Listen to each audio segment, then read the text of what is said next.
This is the short story Ghost from Kevin Maloney's short story collection, Horse Girl Fever. 2 days before Halloween, I caught my wife having sex with my best friend Dave in a position we'd never tried in 7 years of marriage. She had a good explanation. She didn't love me anymore. I couldn't decide whether to kill him or her or both of them, or whether to become a Buddhist and sit around all day contemplating this sick mystery at the heart of the world. With my destiny up in the air and so much on the line, I decided to lubricate my brainstem at Kiki's Tavern. I started with whiskey, then tequila, then somebody named Larry asked if I'd ever smoked Hawaiian Delight, and I said, "Hawaiian what?" And then I was sitting on his futon watching Fast and Furious 6 with a fluttery heart and a handful of tortilla chips. The sun rose and set and rose again, and I threw up in an alley and prayed to Jesus for help and looked up and realized I was standing in front of Kiki's again, so I went inside and I ordered a drink. Was it Tuesday? Was it Wednesday? Was my liver still processing the poison I insisted on soaking it with, the poor pink thing, scrunched in there between my stomach and lungs? I hoped so. I finished my drink and ordered another. Marla, that was the bartender's name, didn't measure when she poured. She raised her hand high in the air and counted. 1, 1,000, 2, 1,000, 3. Somewhere around 6, there was a pint glass in front of me full of bright golden liquid. "Marla," I said. "Yeah, hun? I think I love you." You wouldn't know what to do with me. I laughed because she was right. Making love to her would be like a wind chime making love to a hurricane. "Hey," I said, "what day is it?" "Halloween," she said. My God, that explains so much. Like why Marla was wearing a naughty nurse costume and why there was a giant spider hanging from the ceiling, staring at me with glowing green eyes. I paid my tab and stumbled outside. The world was even scarier than usual. Cars flew by at 50 miles an hour with children in the back seat dressed as Care Bears and superheroes.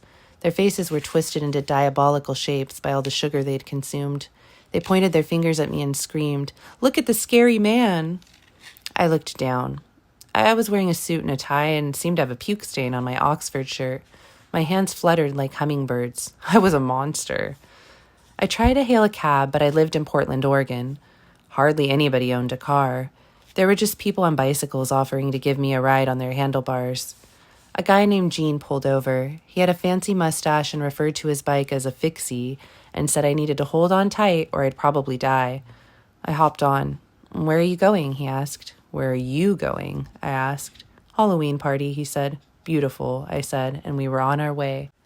Everyone was 10 years younger than me and wore costumes they'd spent their life savings on, which wasn't much. Here was Marilyn Monroe, arm in arm with Abraham Lincoln, who for some reason was covered in blood. Here was a vampire with tattoos, and here was a character from a Wes Anderson movie, and here was my one true love who I'd marry one day and have 1,000 babies with. No, wait, it was just some hipster dressed as Julie Andrews from The Sound of Music. I winked at her, and she put her finger in her mouth and pretended to vomit. We were off to a bad start. I said I had to go to the bathroom, but really, I just sat on the toilet and cried. I was 40 years old. Who would ever love me? Somebody knocked on the door. I opened it. It was Abraham Lincoln. "Abe," I said. "Where's your costume?" he asked. "I didn't know it was Halloween," I said. "I've been drinking since Monday." "Hold on a second," he said. He pulled out his penis and pissed in the sink. It was the least presidential thing I'd ever seen. When he was done, he said, "Okay, let's get you a costume." He led me down a hallway to a bedroom and proceeded to pull everything out of the closet. He found a dress and held it up to my chest. "Mary Todd," he suggested.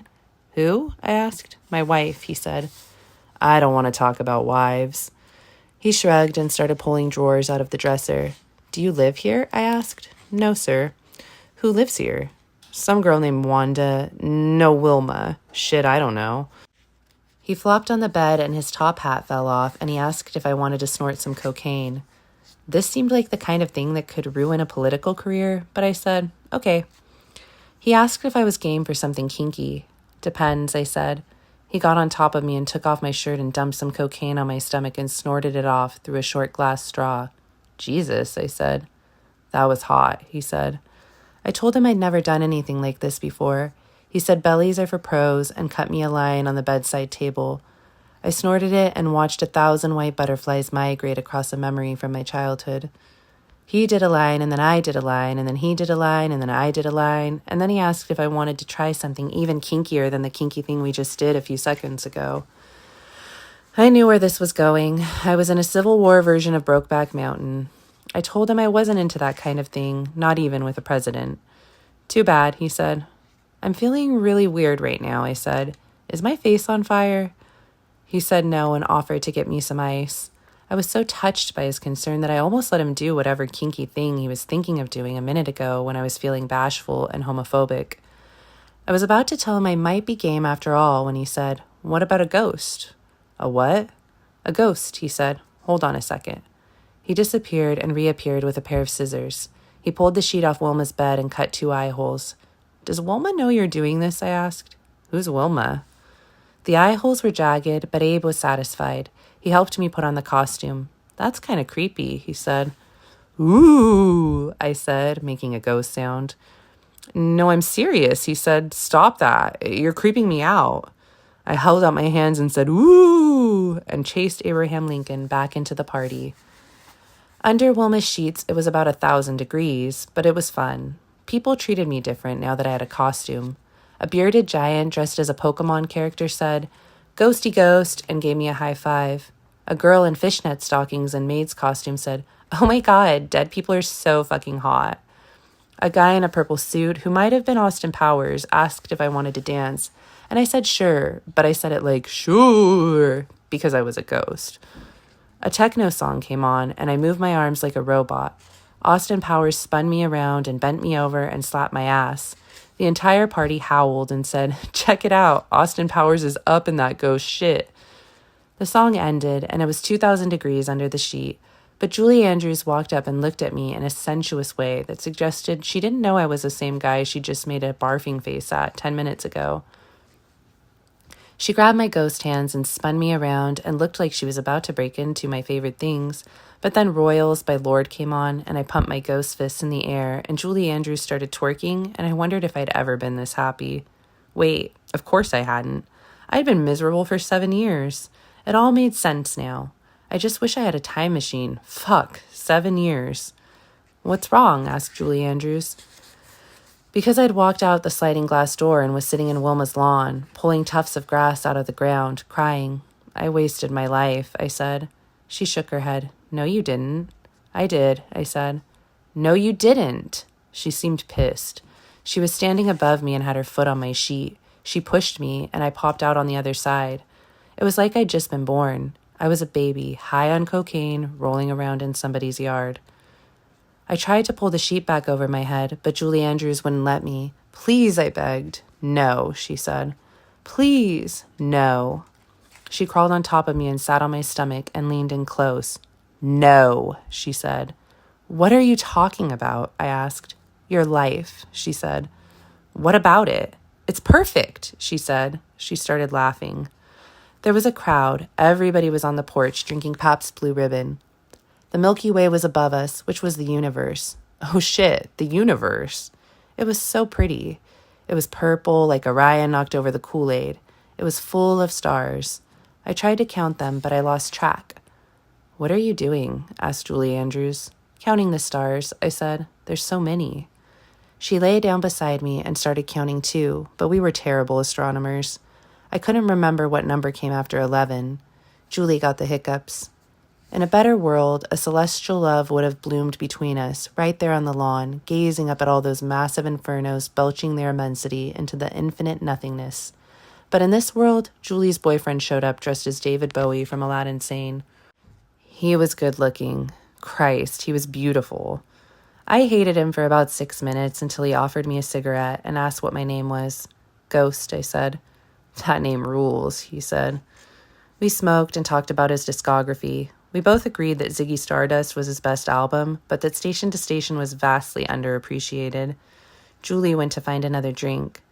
David Bowie looked around at all the young people and made a face like he was going to cry. "I'm going to miss this," he said. "When you're dead?" I asked. "No," he said. "Me and Allison are moving to Tucson. My dad has cancer. We're going to take care of him." Man, I'm scared. I fucking hate Tucson. I kind of hate my dad too, but it feels like the right thing to do. I took a drag and looked at the lightning bolt on his face and said, "You're a good person." "Maybe," he said. "I feel like I've been a dick most of my life." "No," I said. "You're good." Julie Andrews came back. He put his arm around her. They were so in love I could already imagine their babies. Blonde elves with mismatched eyes singing Edelweiss in white lederhosen. They started kissing, and David put his hand up her frock, and I realized they were about to conceive one of those babies right now in front of me. I didn't want any part of it. I wished them good luck in Arizona and said it was time for me to go. I walked outside and spent half an hour looking for my car before I realized the last time I'd seen it was 48 hours ago in the seedy depths of an alcohol binge. I thought about catching a ride on somebody's handlebars, but I didn't live anywhere. There was Kiki's, but they were closed. There was Larry's, but I seemed to remember him accusing me of being a rotten piece of shit after I ate all his pizza and beat him at Madden NFL 15.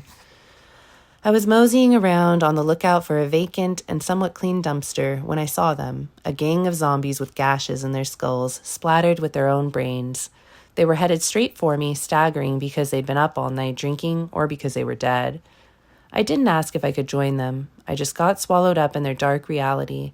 My gait became slow and irregular, and I shuffled along with them, decaying, dropping limbs, looking for somebody living to devour.